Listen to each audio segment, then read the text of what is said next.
Christ se présente lui-même à l'église de Pergame, Apocalypse 2:12, comme celui qui a l'épée aiguë à deux tranchants. Il dit au verset 13, « Je connais ton travail, où tu demeures. Je sais que là est le trône de Satan. » L'empereur Constantin était le chef de l'église au lieu et place du Seigneur Jésus-Christ. Le roi Henri VIII voulait divorcer avec Catherine d'Aragon afin de se marier avec Anne Boleyn.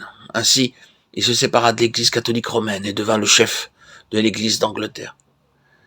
Mais Christ ne peut pas régner sur une église où un homme s'arroge l'autorité. L'église est alors avertie de ne pas manger des choses sacrifiées aux idoles. Dans Nombre 23, 4, 11, Balaam bénit les enfants d'Israël au lieu de les maudire. Il ne souhaitait pas faire cela, mais Dieu l'avait obligé à les bénir. Plus loin, dans Nombre 25, 1, Balaam donna un mauvais conseil.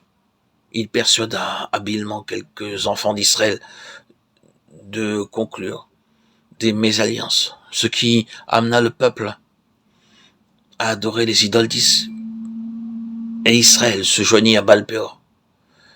Nous pouvons qualifier la doctrine de Balaam, doctrine des mésalliances, c'est-à-dire des croyants mariés à des incroyants. Dans 2 Corinthiens 6, 14, 18, nous lisons pourquoi l'alliance avec des incroyants est nuisible.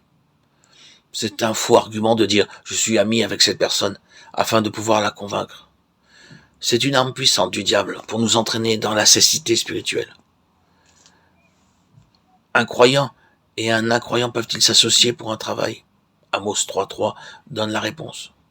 Deux hommes marchent-ils ensemble sans s'être concertés? Cette église avait aussi parmi ses membres des gens attachés à la doctrine des Nicolaïtes, Apocalypse 2.15. Le peuple adorait le prédicateur qui pouvait attirer des foules, ce que Dieu haïssait. C'est la doctrine de l'autorité conférée à l'homme dans l'église de Dieu. Les anglicans adorent même l'évêque et se prosternent devant lui. Parce qu'il porte de longues robes, le peuple adore le prêtre et lui embrasse les pieds. Cependant, Dieu dit dans Apocalypse 2.16 qu'il combattra avec l'épée de sa bouche contre de telles choses. Cette épée est la parole de Dieu, et la parole de Dieu doit être honorée. Nous devons nous prosterner, nous agenouiller dans la prière uniquement devant le Seigneur Jésus-Christ. Dans Philippiens 2.10, nous lisons que tout genou fléchira devant lui. Et dans Éphésiens 3.14, l'apôtre dit « Je fléchis les genoux devant le Père de notre Seigneur, Jésus-Christ ». Dans l'église primitive, il était d'usage de s'agenouiller pour prier. L'agenouillement est une marque d'adoration. Nous voyons cela dans Actes 20.36.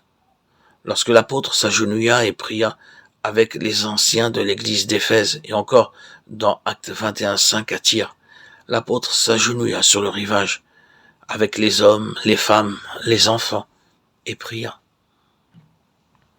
Dans Actes 7.60, Étienne s'agenouilla et pria, alors qu'on le lapidait. Dans Actes 9.40, Pierre s'agenouilla et pria devant le corps de Tabitha. Les croyants actuels s'assoient et prient, cela porte les ténèbres.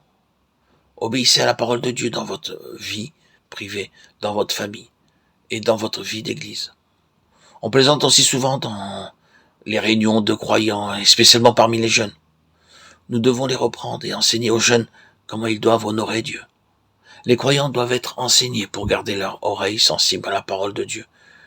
Apocalypse 2.17. Chaque message contient une récompense. La récompense promise est la manne cachée, la nourriture spirituelle dont nous avons besoin pour la nouvelle vie.